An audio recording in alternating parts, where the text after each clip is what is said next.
Друзі, вітаю вас! В цьому відео ви вивчите торгову стратегію відбиття від сайзу футпринтів. Взагалі я вам покажу, що таке футпринт на сильному прикладі, записав цілий трейд для вас від початку до кінця. І також ви побачите, що таке айсберги в скальпінгу, чому вони важливі і як на них заробляти. Погнали! Пам'ятайте, що треба підписатися на канал, тому що YouTube, коли він бачить активність, підписки, особливо дзвіночки, коли нажимаєте, він показує контент більше людям. Цей приклад буде по монетці Dogecoin. Що відбулося взагалі? Декілька днів тому на цій монетці появився просто величезний об'єм. Подивіться на ось цю частину. Я вам зараз показую стакан спота і стакан фьючерса. От гляньте. Це є спот, це є фьючерс. Також гляньте відео, якщо ви перший раз бачите, що таке DOM Footprint, я добавлю внизу, буде в описі, подивіться, і різницю між спотом і фьючерсом теж подивіться. Всі відео безкоштовні будуть в описі, просто подивіться. Появилася величезна заявка в книзі заявок, ми її ще називаємо DOM, з англійської Depth Market. І подивіться ось тут, в футпринті величезні об'єми проторговуються на цій заявці. Що таке футпринт, коротенькими словами? Представте, ви дивитеся на свічку, і замість того, щоб просто бачити графік, ви ще бачите, скільки об'ємів проторговано всередині. Тобто ось цей футпринт – це ті самі свічки, просто ми бачимо, де по яким цінам було проторговано об'єм. Коротше, ось була ситуація по Dogecoin. Ось ця ситуація, вона була доволі сильна. Ми взяли, відкрили угоду на ріст, її називають long, на ріст по Dogecoin. Я так само цим трейдом поділився в нашому безкоштовному каналі зі сигналами, щоб люди теж могли заробити. Через декілька хвилин близько $200 зразу. Ссылка на цей канал буде в описі, посилання. Заходьте, він зараз англійською, скоро ми думаємо зробити сигнали українською. Напишіть, кому це цікаво, якщо буде багато людей, ми це зробимо. Що відбувається? Дивимося.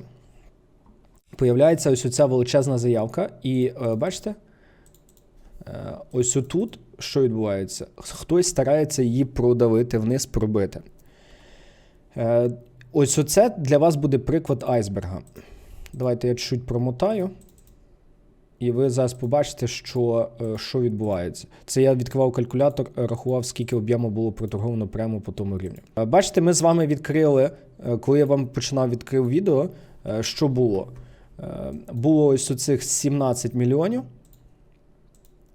потім ще появилося 2 мільйона, потім 7,6, потім цей 1,6 мільйона. Що це означає? Що ось оця заявка, вона є айсберг.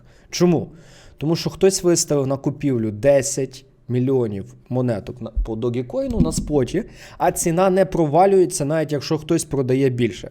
Тому щоб ціна впала нижче, потрібно продати більше ось цього об'єму. Так працює взагалі ціна, так працює цей дом. Дивимося далі, що відбувається.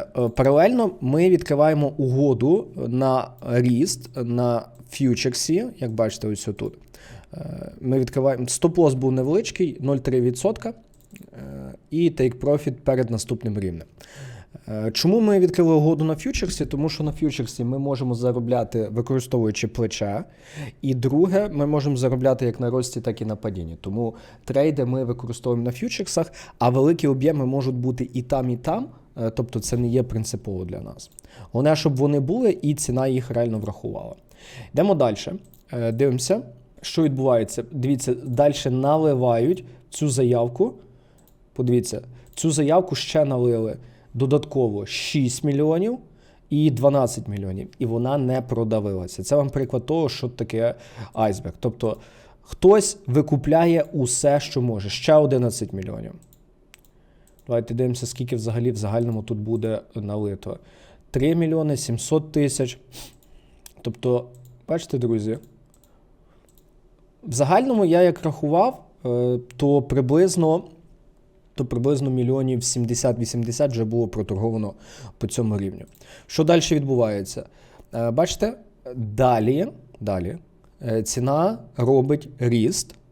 І ось тут наш основний чекпоінт – це от наступні лімітні заявки, тому що все, що вище ціни, це є заявки на продажу. І для нас дуже важливо, щоб ціна пробила ці заявки, тому що тоді зазвичай відбувається і імпульс. Далі, як ви побачили, дивіться, зараз що відбувається. От прямо в цьому моменті відбувається ось оцей імпульс. Ціна зробила імпульс. От представте зараз, ми відкрили трейд зі стоп-лосом 0,3% і ціна вже дала 2,1. Тобто співвідношення от прямо зараз в моменті ризику до прибутку 1 до 7. Ми в цей момент закриваємо велику частину нашого трейду. Бачите, тут 159 тисяч монеток. Ви зараз побачите, як я почну буквально швидко скидувати монетки. От. Скидую. Тобто от в цьому діапазоні я постарався скинути чим побільше, щоб зафіксувати велику частину прибутку. І тут я написав нашим підписникам в безкоштовному каналі сигналами, що ми закрили половину трейду, що теж закрийте, зафіксуйте прибуток. Якщо ми продовжуємо взагалі ось цю тему айсберга, це вам приклад того, як хтось, ми не знаємо хто, просто взяв і зупинив падіння монетки. І все. Тут зроблена була невеличка помилка, що, друзі, ось тут насправді треба було закривати ось усе, тому що перед 0,90 там була інша велика заявка на продажу. На жаль, її на цьому відео не видно, але я в майбутньому можу показати. Ви діліться в коментарях, наскільки вам цікаво, чи варто мені показувати про такі теми. Я буду записувати. І йдемо далі. Що далі відбувається? Далі ціна вертається до рівня. Я стараюся знову взяти трошки, додати об'єм, той, що я віддав наверху. Подивіться, знову 14-13 мільйонів проторговано. Тобто айсберг до сих пір тут. І до сих пір хтось в тому айсбергу просто бере і поглинає всі монетки. І далі що відбувається? Далі в один момент, подивіться, я зараз вам покажу, і ви просто офігієте від того, скільки там об'єму було. Зараз, секунду. Ми мотаємо далі. Мотаємо. Гляньте. 7 мільйонів, 9 мільйонів, 6 мільйонів, 46.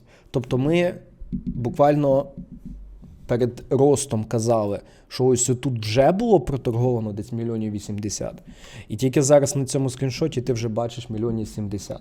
Тобто хтось реально взявся серйозно за цю монетку. І подивися, що далі відбувається. Зараз буквально в одному моменті пробивають цей великий об'єм. І тут було зроблено декілька помилок з моєї сторони, що ми не зафіксували весь прибуток тут. І велику частину прибутку я віддав, коли я долив тут об'єм на цьому ретесті. На жаль, таке буде час від часу, тому не переживайте. Але, що було далі? Далі я так само сказав нашим підписникам, що, друзі, треба зараз заливати в продажу по Dogecoin. От любе повернення до цього рівня заливайте сильно продажу. Тому що ви, друзі, повинні розуміти, що ось на цьому рівні 0,08760 хтось купив і продав величезний об'єм монеток Dogecoin. Я рахував, це було приблизно 150 мільйонів. Хтось купив, а хтось продав. Ви повинні розуміти, що завжди є й дві сторони угоди. І дуже важливо вміти розуміти, в яких ситуаціях правильно використовувати ці об'єми для росту і для падіння. І подивіться на ось цю ситуацію з монеткою Dogecoin. Ось це місце було, де цей об'єм проторгувався. Подивіться. Ось тут від цього великого об'єму айсберга дали 2,5% росту. При нашому маленькому стоп-лосі це був доволі хороший прибуток. І далі, що відбулося? Прямо цей об'єм, ось тут він був підтримкою і він став великим супротивом. Це приклад того, для чого потрібно використовувати футпринт, тому що доволі часто футпринт він стає великим. Об'єми футпринту, вони доволі часто стають підтримкою і супротивом. Тому їх дружньо використовуйте. В описі до цього відео я тобі добавлю посилання на додаткове відео, що таке DOM футпринт, все, що є в тому плані. І так само платформу, яку я використовую, де я тобі рекомендую дивитися ось ці дані. І дивися, друже, зараз ось це відео, яке тобі допоможе вивчити цю тему краще. Дякую за твій час.